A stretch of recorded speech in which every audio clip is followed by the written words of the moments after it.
Friends, పిల్లలకి ఎంతో ఇష్టమైన ఎగ్ పన్నీర్ ఫ్రైడ్ రైస్ చేసుకున్నాం ఇవాళ. స్టవ్ మీద కళాయి పెట్టుకొని 3 స్పూన్ల ఆయిల్, నెయ్యి 1 స్పూన్, మంట మీడియం ఫ్లేమ్లో పెట్టుకొని పన్నీర్ వేయించుకోవాలి. కొంచెం సాల్ట్, కొంచెం కారం. పన్నీర్ బాగా ఫ్రై అయిన తర్వాత గిన్నెలో తీసుకోవాలి.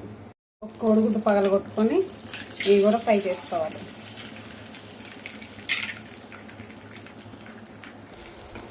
కోడిగుడ్డు కూడా ఫ్రై అయిన తర్వాత ఒక గిన్నెలో పక్కకు తీసుకోవాలి.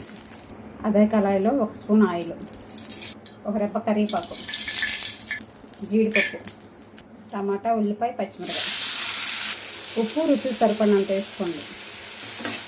టమాటాలు ఫ్రై అయ్యాక అల్లం చిన్నులపాయ పేస్ట్ 1 స్పూన్, అల్లం చిన్నులపాయ పచ్చివాసన పోయిన తర్వాత గరం మసాలా 1 స్పూన్, ధనియాల పొడి 1 స్పూన్, కారం 1 స్పూన్,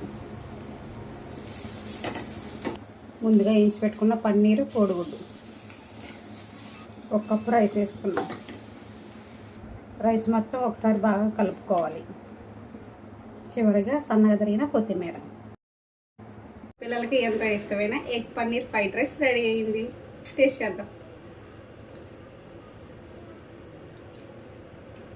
టేస్ట్ అయితే సూపర్గా ఉంది. మీరు కూడా ట్రై చేయండి. ఎలా ఉందో కామెంట్ చేయండి.